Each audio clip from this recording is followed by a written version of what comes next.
Welcome back, everybody. Mpumalanga Premier Refilwe Mtsweni-Tsipane delivered the State of the Province Address, or SOPA, on Friday, laying out the provincial plans from, amongst other issues, service delivery.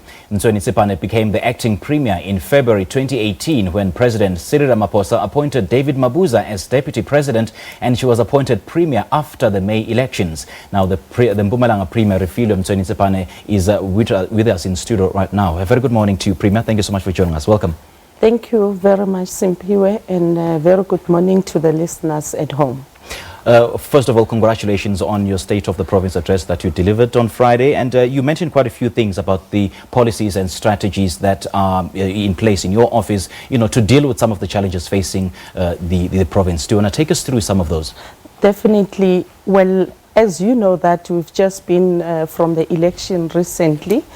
As the ruling party, we have a manifesto that needs to be implemented. Amongst the guiding document would be the manifesto of the ruling party and the NDP Vision 2030.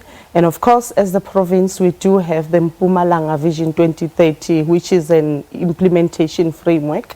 And we also have the Mpumalanga Economic Growth Path that will then guide our implementation program in the next coming 5 years. Okay. And of course, we have had our people, they have spoken, we've listened to them.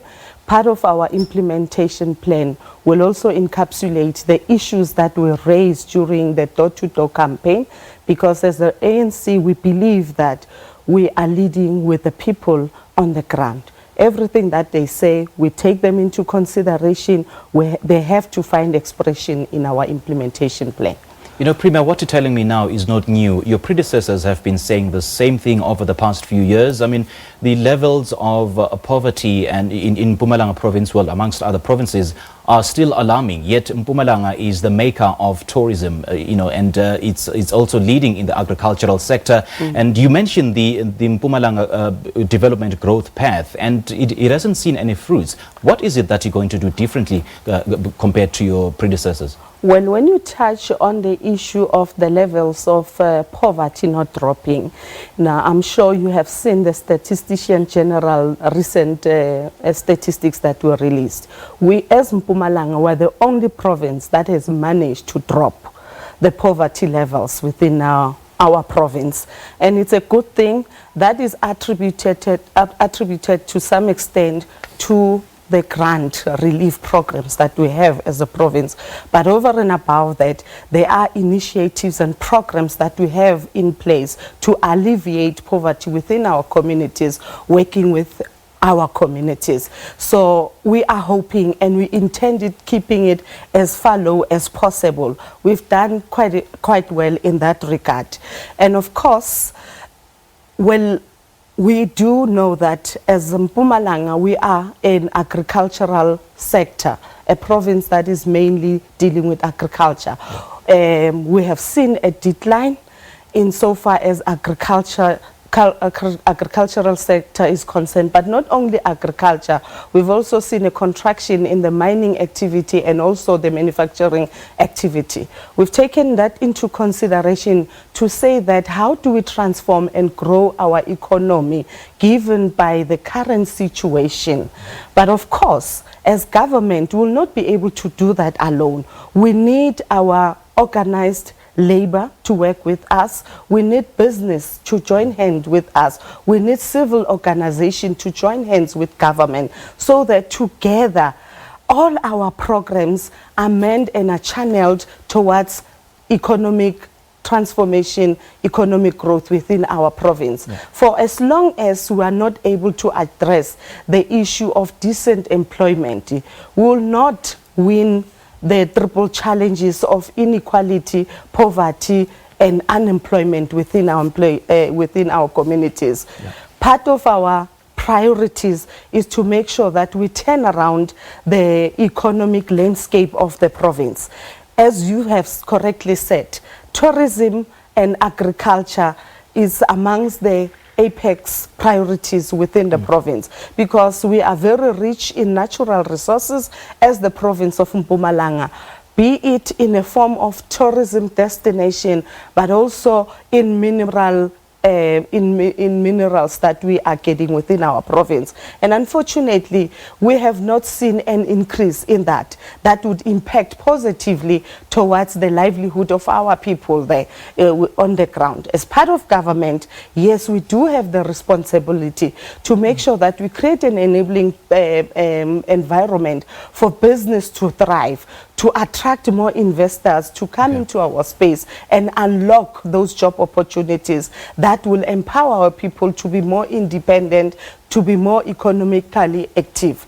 But we've realized that it's a national crisis, the issue of unemployment. Yes. What other initiatives as government that we can have that would augment on what should normally happen? We do have a social enterprise program that we have launched.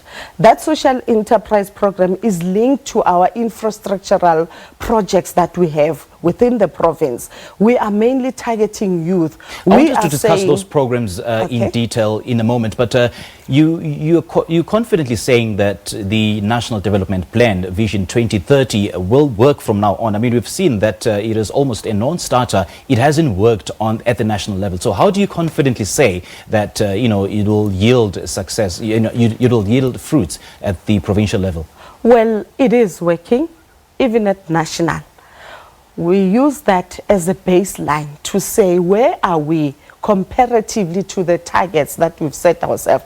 Every time we cross-check ourselves, against the NDP 2030 targets that we have set ourselves. Yes, in other areas we've not fared very well, and those are the areas we are saying, how do we leverage them and upscale them such that we are responding to the NDP Vision 2030. So we have not abandoned that. That is one of our guiding documents to say that how do we upscale in those areas where we have not done well. Even in the province, we do have our MTSF period. We do have Vision NDP Vision 2030. We always check against the baseline. Where are we? What have we said? And how do we make sure that we expand and harness the programs that will propel us forward so that we realize those visions? So that has not been abandoned by our government, both at national, at provinces, at provincial levels, and also within our municipalities. That will remain our guiding Bible. On the issue of youth unemployment, you're saying that you're working closely with the private sector, enterprise development funds. What are some of these projects that have been in place, to counter the effects of unemployment? We said in the next coming 5 years, we have committed 250 million through the Youth Development Fund. We'll establish and develop a unit that will cater specifically for that. We know we've got quite a number of mines that are they've got similar initiatives within our province, but we're saying, how do we collaborate and fuse our programs together so that we tackle the issue of unemployment once and for all within our programs? What we have, there are certain initiatives that we have identified. First and foremost, we said we need to upscale the skill of our youth. We need to enhance their creativity, innovative, all those things. Let us enhance those skills, because at some point they're very important in the development of our economy within the country. And of course, we are saying those small emerging businesses within our communities, be it in township areas and rural areas, that are mainly run by our youth. We want to fund those programs and babysit them, sort of like incubate them, monitor them, such that at the end of the day they become sustainable. And of course, if there are issues of challenges of finances, we have developed a relationship with our financial institutions to say that, how do we fund those businesses? As province, already primarily they've got the primary market in a form of government having to tap into their manufacturing products, and we utilize them for our infrastructure program. We have created that market for them. So there is no way that they can produce things that will not be of any use to us as government of any use to our private sectors that are operating within our province. You know, And of Premier, course, there's a we are tendency of targeting politicians laying out all the brilliant plans, but without any timelines. I mean, we need to hear timelines from you. You're saying all the right things, I agree, but we need to hear timelines. Well, we were very clear, quite explicit during the SOPA to say that by this time we want this thing being done. As I'm going to leave here, from Wednesday, I will be engaging with different departments, department per department, senior managers, to say, let's sit down and unpack our MTSF period that is under review and the SOPA, the priorities. What does it mean to you? When are you going to lay out the plans so that we start implementing? By the time 5 years ends, we want to be judged on what we have said to our people. Everything that we have pronounced on, there's no time to relax. We will make sure that those are implemented. And over and above that, we'll have activist forums within our communities that will meet with them and say, this is what we have said. Can we scrutinize and, devise programs that will guide the implementation of our MTSF period and also this SOPA speech, so that there are clear checks and balances amongst ourselves and the community. They shall have participated in those programs. They know what is expected of us. They know what we expect from them. So in that way, there will not be luxury of time to relax, and say that we just, this is just one of the talk shows that we would do as government. We want accountability. We want programs that are action-driven. There's no time to relax.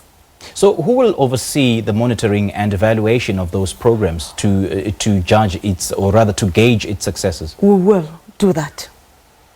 I'll be leading that program, working together with the MECs and the legislature as they do the oversight role.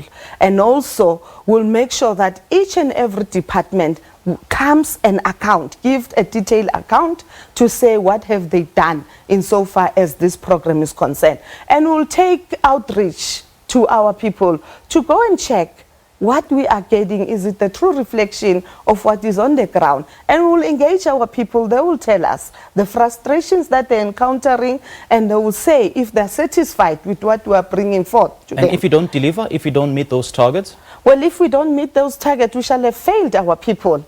And that is not within what would what and we what want. should happen then? What should happen, it means we're not able to live up to the expectation of our people.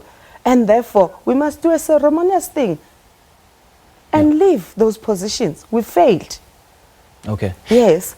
But where we are seated, we are very much confident. We are driven by what our people have said, to say that they want to see delivery, and we can no longer afford to postpone that. We need to do it now. Okay.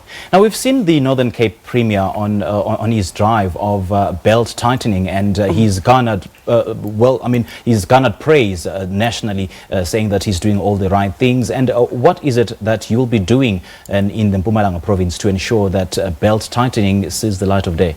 Well, as part of tightening our belt, we are saying we have to have the austerity measures in place, which is something that we've already done as the province of Mpumalanga. From time to time, we do check on what we are doing.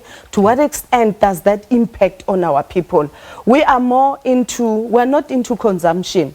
We are more into capital projects. We reduced our spending in terms of consumption in a form of one thing that we have done quite successfully. We have reduced the number of people that are coming into our employ. Which departments are those? All the departments, except the Department of Education and also the Department of Health, because of the core business that they are executing. So we could not deny our people to access to quality services within our health institution, within our educational system. But all other departments, we are saying, if there are positions that are of no use to us, that don't add value to us as the province. Let's do away with those positions. And we're happy. We've engaged our labor to say that, come, let's sit together. Let us prioritize to say which of the posts that we feel that are critical and are fit for purpose. Because there's no point of getting people in excess. At the end of the day, they're not delivering on what we want. So what has the response professionalism. been? Well, their response is quite positive. Obviously, they are labor and they are very much accountable to the employees as unionists. They will represent the plight and the aspiration of workers, of which they are doing that quite exceptionally well. Through the engagement, they are telling us there are robust engagements amongst ourselves to say that we will not compromise this, will not agree to this, and accordingly, even ourselves, we are able to put forth our stance to say that what would be the benefit. We know that the normal the benchmark that we are using is that we should not go beyond 61%. As the province of Mpumalanga, we are now seated at about 58%. Okay. Much money is channeled towards capital projects that will improve and change the lives of the communities that we are serving. Okay, we Prima, are saying if we spend less you also on that. touched on outstanding issues with regards to the Judicial Commission that you want to follow. Which are some of these issues and what's the status? Can you repeat that question? You also touched on issues regarding the Judicial Commission that you want to follow. What are those issues? And, which Judicial Commission? That you had mentioned in your State of the Province address.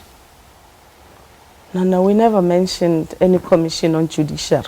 All right, there were also threats to disrupt your inauguration ceremony. Oh. Yeah, take us through that. No, that has not been the case. We first heard from the newspaper. That has never been the plan. So the first time we hear of that was one of the journalists who asked that, and we did respond to that. But for some other reason, he went and reported the story one-sidedly. But as you have seen, you were also there. Your guys, your crew was there. So there's never been any disruption. And that question was posed to us, and we responded to say that in as far as we know, that has not been the plan. We are not aware of such. All right. Yes. Now, there's been concerns about your ascendancy to the highest office in the province, and the current deputy president of the country, David Mabuza, was still the premier there. He appointed you as the acting premier, and there was an uproar with regards to that, because at the time you were not serving in any capacity, in any provincial capacity, nor at the regional executive capacity. So there's been some resistance towards your appointment to this position. How do you respond to all those claims? Well, ANC has its own internal processes. The deputy president did not appoint me. It was the ANC that has appointed me to be the premier of the province, following all the internal processes. It begins with our provincial executive sitting and make recommendations to the NEC, which will then say that, yes, we are happy amongst these three people that you have submitted, we will take this particular person to be the premier, just as it is happening in all other provinces. That has been the case. So that distortion, it is there, and which is ill-informed, and I personally take strong exception, because it is very much misleading to the community, to the fact that it is even associated with the fact that whenever a woman ascends to a position of power, somehow you have to go in bed with a particular man. Unfortunately, if that has been the case years and years ago, this is another generation. This is another layer of a generation. We don't subscribe to that. So Mr. Mabuza isn't running the province through you? No, definitely he's not. He can't run the province. He's got his responsibilities. I'm an independent woman. I know what is expected. I served in the cabinet. I know what were the plans of the province. Therefore, there is no way that he can run the province on my behalf. Why am I there? They may just as well take him back from where he is, back to the province, and run the province, if that is the case. But definitely, those things are not there. They're neither here nor there. He won't have the time. Okay, He won't have the time to come and run the province. Prior to your incumbency, you were acting premier before you were appointed the substantive premier of Mpumalanga. So what are some of the successes that the residents of Mpumalanga can gauge you on moving forward? Well, being an acting premier, you only act if the premier is away on an outbound mission. And it is for a particular period. That is how we get to act. If I go away, I will appoint an acting premier to step in as a premier for 2 weeks or whatever the case might be. You are standing in for somebody else. I've been acting whilst the deputy president, then when he was the premier, he went away on an outbound mission, whatever the case might be. That's when I would act for that particular period. That's what that acting means. So the other acting, how it's explained and how it is understood within our society, it's really misinformed. That is not the case. Just briefly, Premier, what's your vision for Mpumalanga moving forward? Well, my vision for Mpumalanga is to say I want to see the people of Mpumalanga enjoying, drinking, running water. That's one thing. I want to see the people of Mpumalanga having access to quality healthcare and quality education. I want each and every house in Mpumalanga electrified. And I want people of Mpumalanga to have decent employment opportunities, which would be by and large mainstreamed by our economic activities. I want people to enjoy free and safe working, free and safe areas where they stay. Yes. You know, that's in the main, that will propel us forward as Mpumalanga. Premier, and we have as to leave government, it there. We have to leave it there, unfortunately. But thank you so much for your time and all the best, in your new role. Thank you so much, We and appreciate thank you it. for having me. It's an absolute pleasure. All right. Well, that was Mpumalanga Premier Refilwe Mtsweni-Tsipane, just unpacking her State of the Province address that she delivered on Friday. This is Morning Live. Let's take a short break. We'll have more news at the top of the hour.